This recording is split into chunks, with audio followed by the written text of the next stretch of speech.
UC 40 और चक number 563 सलारियां वाला में मुस्लिम लीग नून का शानदार इंतखाबी पावर शो। यूसी 40 और चक नंबर 563 सलारियां वाला में मुस्लिम लीग नून ने एक शानदार, मुनज़्ज़म और ज़बरदस्त इंतखाबी क़ुव्वत का मुज़ाहिरा किया।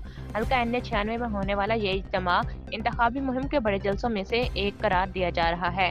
मुस्लिम लीग नून के उम्मीदवार बिलाल बदर चौधरी मसरूफियात और दीगर इंतखाबी जलसों की वजह से इस प्रोग्राम में शिरकत न कर सके, ताहम इनकी नुमाइंदगी पार्टी क़यादत ने भरपूर अंदाज में की। जलसे में दो मुअज़्ज़िज़ MNAs ने खुसूसी शिरकत की और अवामी खिताब किया। उन्होंने कहा कि NH 96 में मुस्लिम लीग नून वाज़ेह बरतरी के साथ इंतखाबी मैदान में आगे बढ़ रही है और अवाम एक बार फिर तजर्बाकार क़यादत को वोट देने के लिए पुरज़्म है। तकरीब में हल्का PP 100 के मुअज़्ज़िज़ MPA सरदार खान बहादुर डोगर ने भी खिताब किया। उन्होंने शुरका से कहा कि मुस्लिम लीग नून ने हमेशा अवामी खिदमत को अव्वलीन तरजीह दी है और आने वाले इलेक्शन में अवाम की ताकत एक बार फिर पार्टी को कामयाबी दिलाएगी। जलसे की मेज़बानी अख्तर हुसैन सलेरिया, इमरान सफदर, एडवोकेट राना इरशाद और चौधरी फयाज अहमद ने बेहतरीन, मुनज़्ज़म और प्रोफेशनल अंदाज में सरअंजाम दी। उनकी मेहनत को एक कामयाब इंतखाबी पावर शो बना दिया।